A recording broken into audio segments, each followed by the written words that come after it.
let's say somebody does want to put in that initial work, if their lowest common denominator, they just want to learn to safely use it and then go straight into maintenance mode. Hammerless revolver. I'm going to suggest hammerless just to keep it as simple as possible. Yeah, especially if, like you said, if you're not going to shoot it but once every year or 2 years, revolver, no doubt. One, weight's not crazy, and two, calibers or the ammo's easy to find. Even when it got crazy, I still think the revolver ammo was relatively.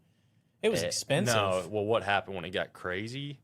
Revolver ammo was easy to find for about a year, but then it took another 6 months to a year on the backside. Because the production shifted everything to 9mm and popular calibers, and that got neglected. Once that got scooped up, they had to catch up. It took longer, But it's not as in high demand as the regular 9mm and the 45 and 223 and all that stuff. But yeah, I think revolver's the way to go if you're just not going to really shoot it. Now, if you're going to get it out a couple times a year and you are interested in it, and it's not just a tool that it's like a rake. So an argument, use it every week. Yeah, an argument a lot of people make is they go to the range, they shoot a semi-auto. They're a lot easier to shoot. They're more accurate than they are with a revolver. Now, you know me, I can be pretty darn accurate with a revolver, but I've learned to shoot revolvers because it is a different skill. I don't think it really matters as much as people say it does with the accuracy, because unless you really have that training, what are the chances you're going to be able to hold that level of accuracy you can at the range with a semi-auto in a true stressful situation?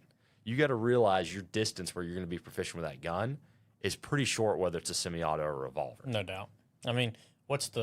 You might know better than me. What's the statistic? It's like 3 yards, 3 seconds, 3 rounds. Like the statistic for how far most self-defense shootings are. And it isn't like they're within 7 yards. Yeah, 7 yards. That's what it is. And you look at torso size, and you and I have both seen people in training miss. Yeah.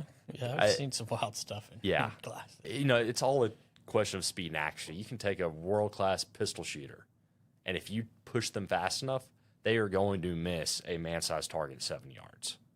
It's all about speed. And so if somebody's under a lot of stress, whether they have a revolver or a semi-auto, they're going to miss it. They need to know what their distance is, that, hey, I can not have to worry about hitting somebody else around. That's the most important thing to know. And so this makes me think that I probably don't practice real enough self-defense situations because I'm constantly shooting steel. You're not shooting steel with FMJ within 7 yards. You're just not doing it. If you are, stop.